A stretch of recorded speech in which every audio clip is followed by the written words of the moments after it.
This is Housebound. I'm Chris. I'm Holly. I'm Ashlynn. I'm Greg. And you're invited.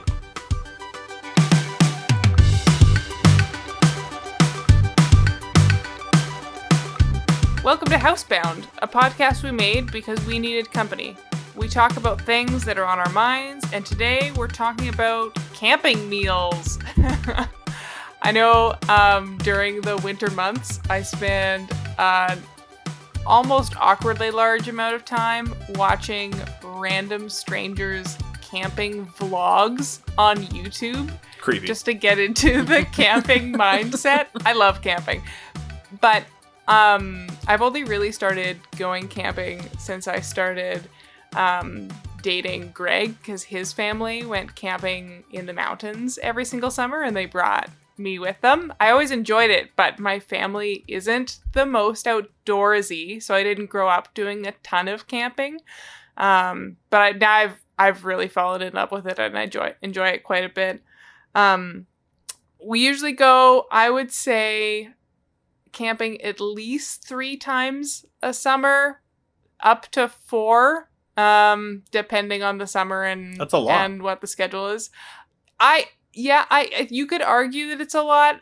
I would appreciate It's more. a lot for me.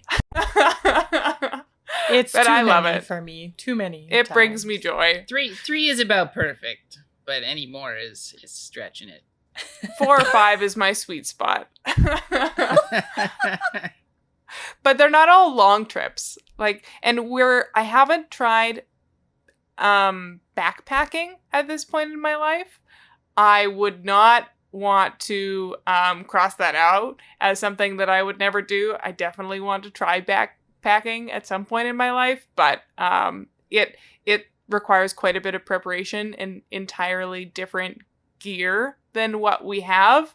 And I know I could pawn off from friends, but it just hasn't been something I've tried yet, and I don't think it's quite up Greg's alley. Yeah, I wouldn't mind crossing it out, but For forever. Just for listeners that aren't familiar with the difference, from my knowledge of it, camping obviously is pretty straightforward, but backpacking is not just carrying your gear on your back. Like, are we talking backpacking where you do like a 20-kilometer hike over several days and you have to like hike all the way out and then get driven back, or like a round set trip up hike? your Is that tent what you mean each by night? backpacking, or what exactly? Well, camping is how I see it, camping is a really broad term that could refer to basically anything that means sleeping outdoors or in a trailer. Okay. Sleeping not in your home. Aside from and not in a homelessness, yeah. hotel. Aside or from being a B&B. hobo. Yeah, it's like intentionally doing that. And what backpacking is it's essentially taking everything you would normally do camping, but you are not camping in a place that you are driving to. You're walking there on foot, setting up camp, Oh, okay. and either walking or being picked up or something like that. Gotcha. Or you can kind of like half canoe, half backpack by canoeing or kayaking to a certain spot and then walking a ways and setting up camp.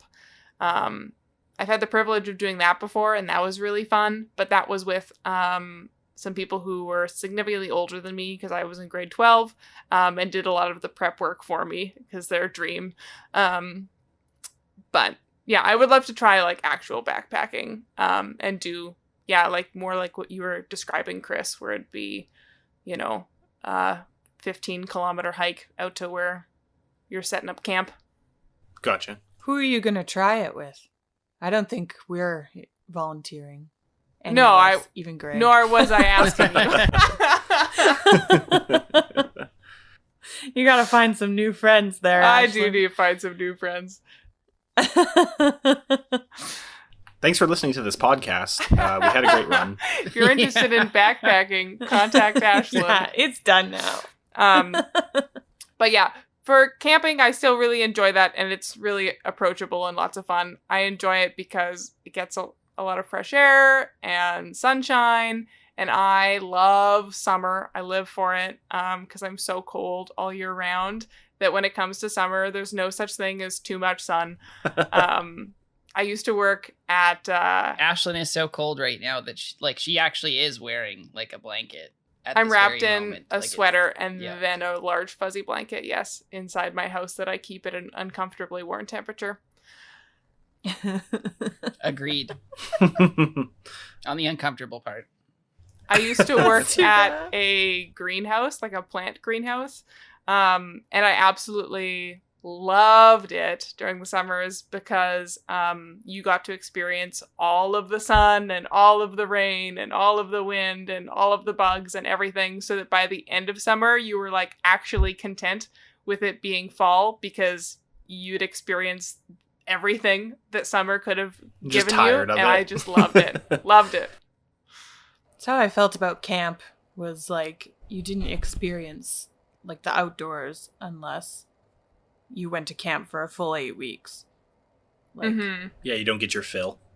You need that outside time, especially living in Canada. yeah.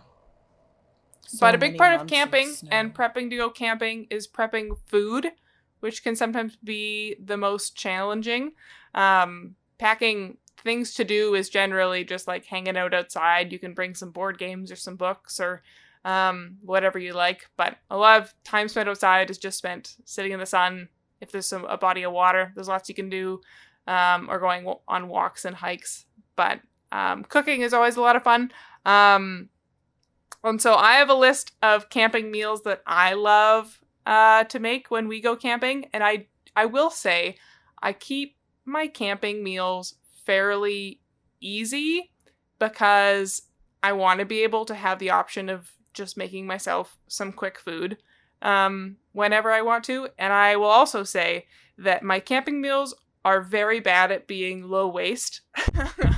Pretty much everything is wrapped in plastic and packaging. And when you're camping, you're keenly aware of that because depending on where you are, there might not be tons of disposal areas around you. And so you end up bringing a lot of it back in the car or back home with you. Yeah. Wait, you don't fill a bladder with milk and just like lug that around? A bladder? What kind of bladder? Like a leather bladder. Like a sheep's bladder? Any kind of bladder. I'm like, picturing myself like riding a camel into this camping location with all those like bladders hanging off the side of it.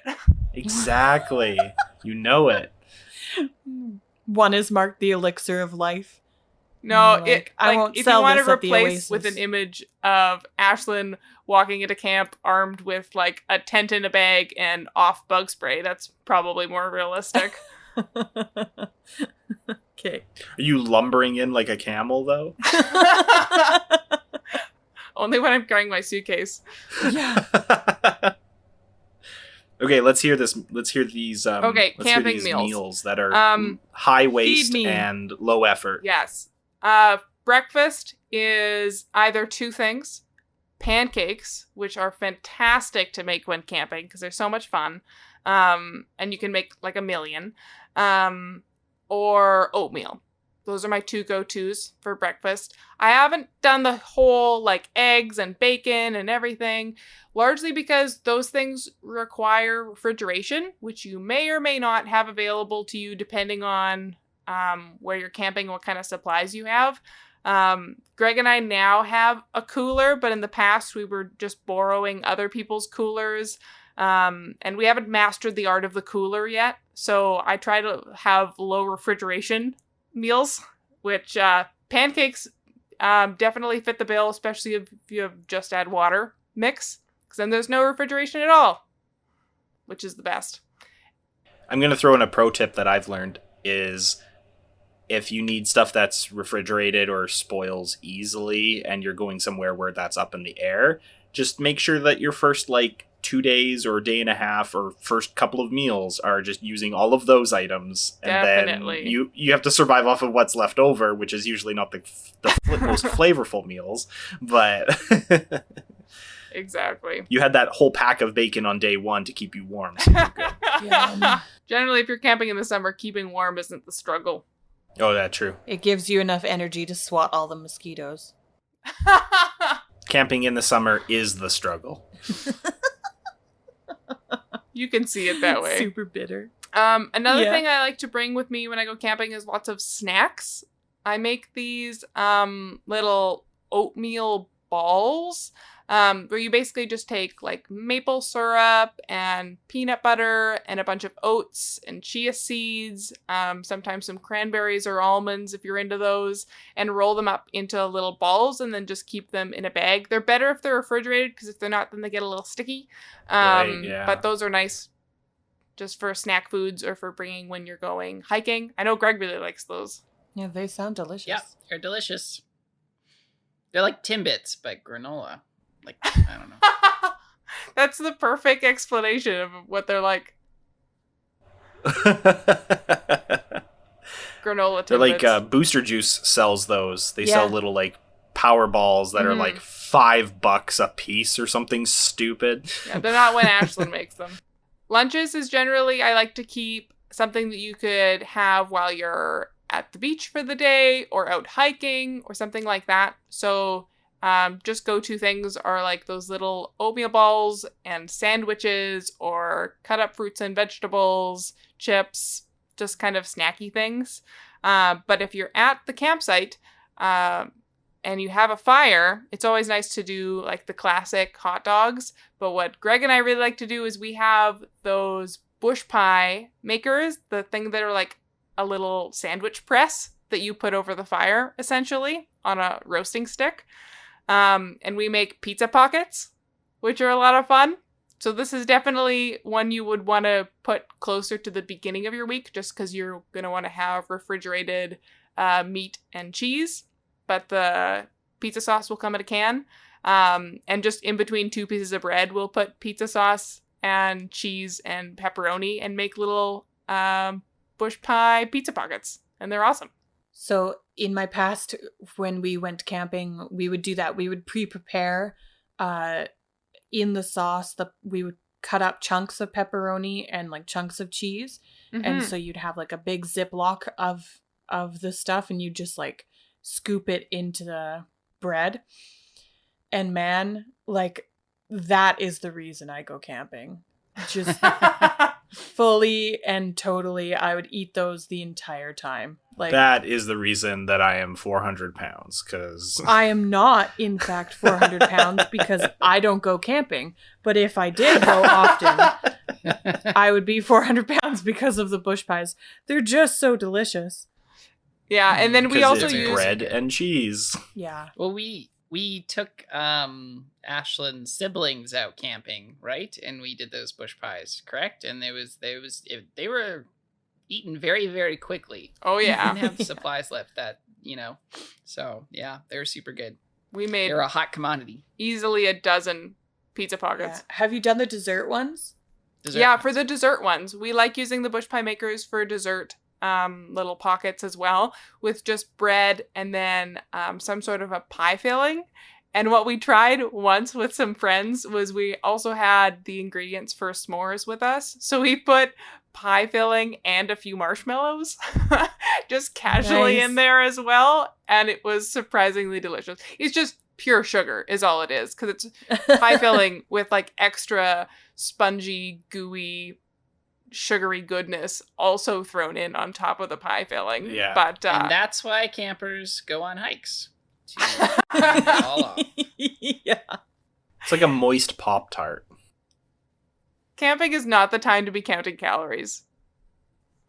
Yeah, no kidding. Because the only thing to do out there is eat. Basically.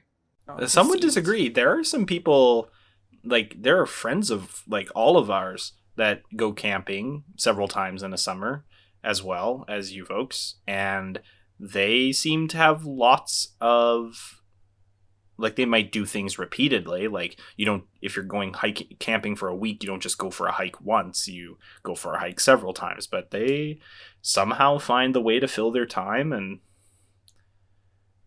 yeah. Oh, yeah. Greg and I have easily gone camping for like 5 days or so for a trip, and you don't run out of stuff to do. Can I tell you about the last time Chris and I went camping? Just I by would ourselves? like you to tell me about the last time you and Chris went camping. Was it for our first anniversary, Christopher? Or second? I think it was our second anniversary. Our We second- usually, the preface to the story is that we usually try to get, quote unquote, get away for our anniversary. We usually try to do like some activity, something fun. And usually that means up until last year, which totally I botched that. We have left the city to do something. This year was supposed to be incorporated into our Toronto trip that the four of us were planning, but of course that kind of got nixed with the whole pandemic thing. So, but that's the preface anyways. So for our second anniversary, my family has a cabin up at a lake in northern Alberta. And we were like, we'll go up there for like a full week, because it takes like, it wasn't only 5 days. I know you're looking at me like that. It was not 5 days. It was at least 6, because it took us time to drive. We had 5 days there. And so because it takes like 8 hours to drive from my parents' house, so 8 plus 5, whatever that math is, for us to drive to get there from Saskatoon. So we went up and we were like, oh, it'll be great. Like, we'll just spend time together and we'll go in the lake or whatever. And we were there. And after 3 days, we were like, do you want to go to Edmonton and stay at a hotel? Well, Because the I rest had of just had surgery and we could not go in the lake. Oh. Which was too bad. I was like, sure I can. And Chris was like, no. Because he follows rules, which is probably best for both of us. And yeah, so I got really tired out. But we were just both so bored immediately. Like, we were like, let's go to West Ed and stay there and go shopping and go to the movies. So we drove to Edmonton and stayed there for the last 2 nights and then came home. You just need to bring more outdoorsy activities and or people under the age of 18. Yes. That'll have something to do then. the other issues with that, like a pre-existing condition of this whole situation is the fact that I absolutely cannot stand getting eaten alive by bugs. Some people will stand around and be like, my blood is special and they don't like me. They're saying as they're swatting bugs off of their legs. So obviously that's a lie. They're just like used to it, callous towards it. But so that's always been my issue. And I have worked at camp. I've worked at summer camp. So it's not like I've been sequestered in the city my entire life and have never seen the country. But I think there is a baseline level of comfort that I feel like I require in order to enjoy myself. And we were at this cabin, which is a very, like, it's a sheltered cabin, but it's a very simple cabin. So there's no running water. There's an outhouse. There's no running water except that which comes from a reservoir on the roof that catches the rainwater and whatnot, and we use that to boil for washing dishes. Now, this cabin is close to a small community which has a water plant or a water treatment center, and you can go and for like a quarter you can fill up 1.5 Culligan water jugs. And so we just did that every day, or every couple of days is what our plan was just to fill that up and use that as drinking and cooking water, which is totally fine. But without that water, we would have had to boil everything. I don't know that I would have felt comfortable drinking it even after it was boiled. If it was the only water that we had, I would have brought water with us to use.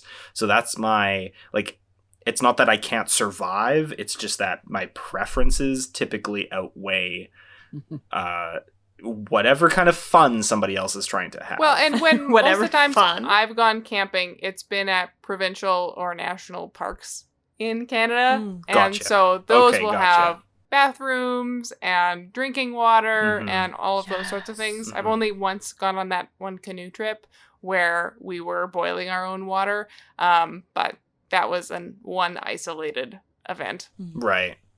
And there's also a community center near where we were that did allow people to You Go could and pay shower. $5 every day and work out if you wanted. You just have to sign in, or you could just come and sign in and use the washrooms.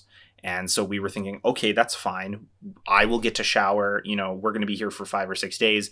I don't have to shower every day. We can shower every second day. Like I'm not the kind of person that as soon as I get a little bit of like sweat on my forehead, I have to immediately shower. Like I was going to be fine for 2 days without a shower at a time. And then the first day that we went there, this was the breaking point, because we left her parents' house on like early on a Monday in order to get there for like noon or mid-afternoon. And so we got there, and then we were there overnight, and then we were there the next day. We stayed the whole day. And then we were starting to almost run out of things to do because we had played games, we had read our books, we couldn't go to the lake, so we did a walk. We did actually canoe. We canoed or kayaked really Nice. carefully. So that's fun. I love like canoeing and kayaking. Like it's fun. Yeah.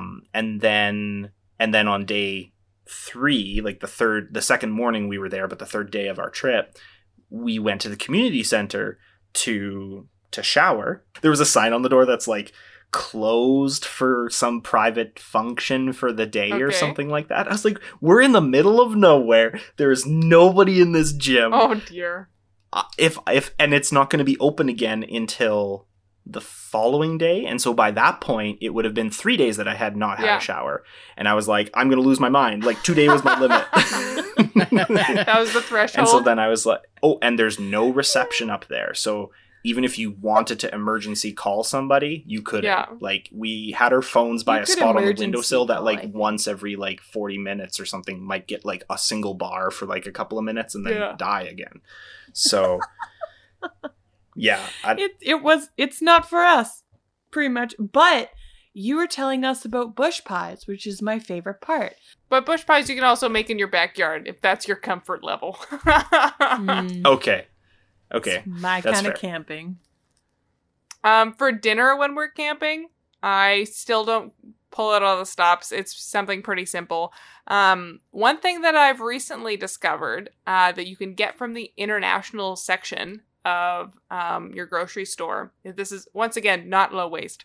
But there's these little packets that you can get of usually curry or some sort of like beans and sauce. And I like going for I'm going to butcher the name, but like chana masala, which is like a chickpea curry. And so you can get this little packet that's filled with chickpea curry, easy enough for 2 people. And what we do is we'll take a little pot, we have a camping stove, and we'll boil some water and then just put the packet right into the water as it's heating up. So that it heats up the curry inside. And then we use the boiled water and some minute rice to just make a side of rice. And then all you have to do is heat up 1 pot of water and you have curry and rice. Oh. That is easy. It's actually very easy. And then That's there's good. practically no dishes because the curry was just heated right inside the packet. You have each of your bowls and forks, but that's pretty much it. There's that fine line where the packet starts to melt. It hasn't yet. Oh, okay. It shouldn't. Not if it's in water, because that's indirect heat. Thank you, Should Holly. be okay. You're welcome. Wait. No, like when you crack open a bag of instant noodles and you have that little season pouch, you know how the steam like heats up the opening to the season pouch and gets it all clumped in there so that you can't get it out into the bowl or into the pot in time?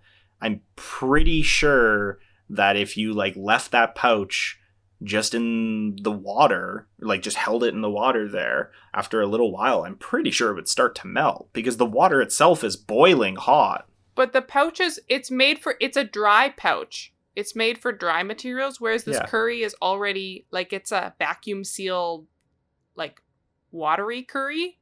Like, the liquids are already in there. Oh. So the plastic that's holding it is more like a plastic bag than it is like a paper packet. There's like some heat transference through Yeah. the bag or something weird. Yeah. I don't know the science behind it, but that would make sense to me. Okay. It's the same thing as when people, like, make like omelets in a bag by just taking a Ziploc bag and hanging it over the edge of a boiling pot of water in order to like poach eggs or something like that. What? No, who does that? I haven't done it myself. I've just seen it online. Is it on these That's the incredible. breakfast vlogs that you watch? I've watched way too many vlogs, but maybe. I think that this curry recipe, quote unquote, could be a thing that we put into our daily lives, not just camping. That Well, go sounds take a easy. jaunt down the international aisle of your grocery store and find them. There's generally like a whole section of them of different flavors or whatever. Yeah, that's great. It's very easy. Cool. Very easy, very tasty. Other supper recipes, usually just things like really easy things like popcorn you can make with Jiffy Pop over a fire or over a stove. One thing we've made before that we tried, it worked out, I would say it was 75% successful, was chili cheese fries. Oh. Ooh. Which, all the healthy food when you're camping. Which, at that point, we didn't have a camping stove yet. So we were just operating with, like, the little camp stove setup that they give you at most provincial or national parks, where it's basically just, like, an elevated... how do I refer to this? It's like a box with an open side and a grate on top. Yeah, Like a square it's like an box. elevated fire pit with a built-in barbecue grate on top. So what we did was we took still somewhat frozen French fries and just put them on top of a giant bowl/pan that we made out of tinfoil. And then just cooked just that over the campfire to kind of thaw and steam the fries a little bit. And then we put on just like a can of chili and a bunch of cheese and put that back on top of the fire just to kind of like warm it up. And it was good. The fries did stick to the tinfoil, as I recall. And there was definitely... The heat distribution was not perfect. There was some warm and some cold spots. But all around, I'd say it was satisfying. But Greg, how would you rate the chili cheese fries? I don't remember them super crazily, so probably they were okay. I think, yeah, if we did it again, we'd have to kind of experiment and try to see how to get it more evenly distributed, but with the heat. But yeah. It's definitely better in an oven. Yeah, I definitely prefer the bush pies over the chili fries, but yeah. And if you ever need extra snacks to fill you up while you're camping, go-to ones are just to bring those bagged salad kits. Super easy. Eggs are nice for breakfast if you do have like an even heat source. Other than that, just like Mr. Noodles and other snacky foods. I'll always bring a pack of Oreos with me. Stuff like that. But yeah, that's about what I like to bring when I'm camping. So I'd love to be able to say that because we had all of these episodes planned out long ago in preparation for doing this very exciting venture, that you are presenting this to us now in the middle of April to prep us all for our summer camping excursions, which unfortunately will not be happening. Why or not? are unlikely to be I'm happening. still holding a glimmer of hope that I'm going to go camping this summer. Why can't you go camping? At least once. You're alone in a bush. That's like the definition of social distancing. Well, But- all the parks are closed. Yeah, national and provincial parks are closed. You don't need to go to a park. Just go to a bush. Then it is truly backpacking at that point, because you won't have access Yeah. to any bathroom facilities or anything like that. Yeah, you have to dig a hole. Like, what's his face on Up? Yeah, I was trying to think of his name. Russell. Russell. Yeah. That's camping. Be like Russell. Greg, what's your favorite food to eat when you're camping? Yeah, I think probably the bush pies, the pizza ones. Those are good. Just trying to think. Yeah, I would say those are probably the most tasty and most carb loaded and I love my carbs. So probably that and like a peanut butter and jelly sandwich, and I'm good. So Yeah. And Chris and Holly, what did you bring when you went out camping to the cottage to eat? We had a few different meals. The cabin has a refrigerator, so it was easy to keep. That makes it a lot easier. So we did do We had a bacon lot and of eggs, refrigerated stuff, and we actually. did like scalloped potatoes on the barbecue, which we put in tinfoil, just like dollared potatoes, and then butter, and you also put in seasoned ground beef in there as well, and I think that's pretty much it. And you can put cheese on top too if you want. And cover it all up and cook it on the barbecue for a little while, and then put some ketchup on it and eat it. We ate that. I don't remember what else we had there. Do you remember, Christopher? I'm pretty sure that we had some toast, and you might have brought like bagels. we had planned for like 5 days there. We might not have planned for 5 days worth of meals. It might have been 4 days worth of meals, or because we knew we'd have 4.5 days worth of meals on either side. Yeah, but it's not. I'm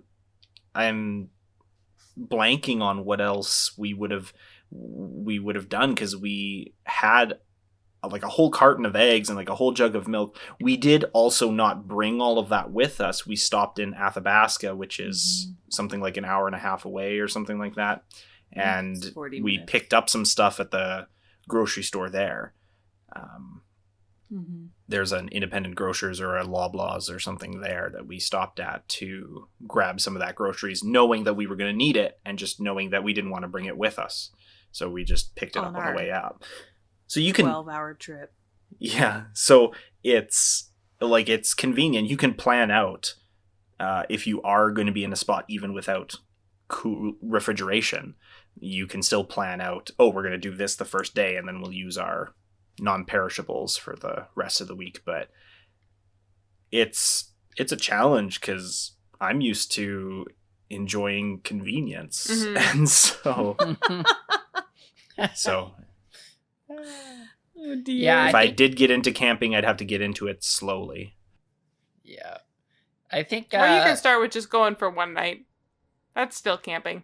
That's a lot of work. Yeah, it's a lot of work for the one night, especially if you have to set up a tent. Yeah. One of the ironic things with my parents, like, we love camping, but when it comes to the actual like food aspect of camping, we just essentially bring like cereal, some bowls, and then we buy milk at a grocery store nearby. And that's breakfast. And then for lunch, it's just a matter of like grabbing some like sandwich meats and cheese and stuff from, again, the grocery store. And then we'll use that. And then supper is essentially going out to whatever, nearest place there is. So usually we're in Banff. So, and then we just go to like McDonald's or something. And that is essentially our camping food. It's quite impressive.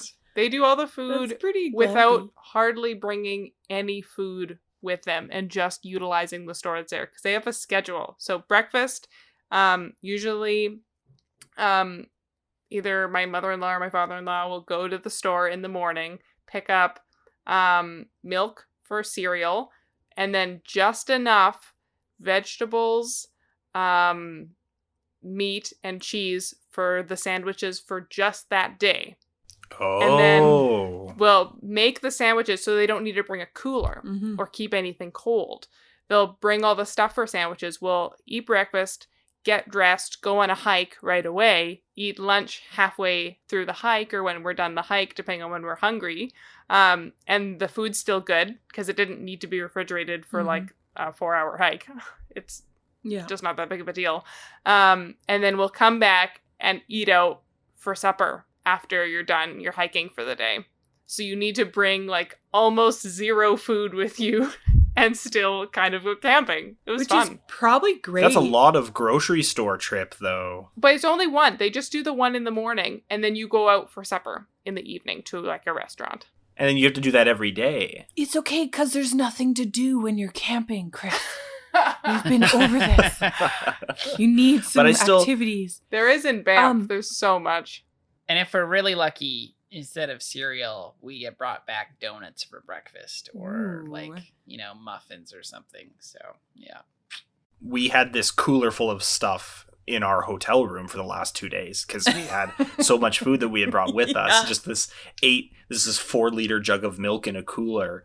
And we were sitting in the hotel room in the evening and I was like, do you want cereal or something? Yeah. I was going to say though, that's a great plan because you had 6 adults when you're camping now. Mm-hmm. So to put everybody in a vehicle, there's not a lot of room for all your stuff and all the food. And it just takes so much extra time and effort that if you're planning on working the day before and then leaving for camping early the next morning, it's nice just to be able to just pack okay, do we have tents, fire starters, clothes? You're pretty much good then. Yeah, that's great. It's a good way to do it. So yeah, not to negate all of the awesome food ideas that Ashley just explained. You could do everything I just explained or nothing at all. Yeah. Yeah. But only if the place you're camping has at least a convenience store. Yeah, usually. Sometimes you pay through the nose. Man, there's so many people that are likely going to end up listening to this because a lot of people will listen to this. And so many of those people are going to be camping people and they're just going to be rolling their eyes. At who?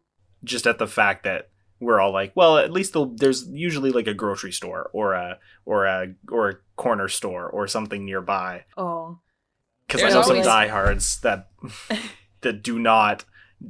They are on their own. Yes. Oh yeah. I would love to do that. Be a Max gas station super close by. Yeah, it's true. 7-Eleven. I would love to do more isolated backpack style camping, but I open my boundaries of camping, and everyone is allowed under the camping umbrella so long as you're sleeping outside. I'll put a plug in for a guy that, you can just Google his website. It's just called saskhiker.com or just Google Sask Hiker. And he posts less and less now than he used to, but he has a whole site that just tags all of these different great hiking spots and locations and trails in Saskatchewan. So you can go on there, and I don't know how much he still maintains that site, how up to date everything is, but maybe I can figure out a way to put some links in the show notes for this episode with that website or something. If people are interested, they can go check that out. But that's a really great resource for local owned and operated hiking knowledge. And I'm not sure that there's anything on there about meals, but if you want to pair what we've just talked about with this hiking resource site, then I'm sure you can have yourself a grand old time. And more power to you. Yes, have fun with that. I also love Sask Parks, their website. Any campground that you're going to, they'll be able to provide you with maps of the whole place beforehand. Cool. And a little bit of a description about what trails are in the area. And then once you get there, often I just will chat with people who are wandering around who are, what's the word for it? Sightseeing? Wardens? Oh. Yeah, the camp security. They'll know a lot about what trails are in the area, or if there's somebody working at the toll booth at the front of the campsite where you let your car in, they usually know a lot about what's in the area and what to do. Yeah. Conservation officers. Conservation. There we go. Yes, that's the one. And that's it. So if we're legally allowed to enter the provincial or national parks this summer, you will find me there. And you will find me supporting Ashlynn from the comfort of my home. You could always just do a day trek and then just experience the food aspect of camping rather than the actual sleeping aspect. So I think But- that's called a picnic, Greg. Yeah, it could be. That's good and accurate. Yeah.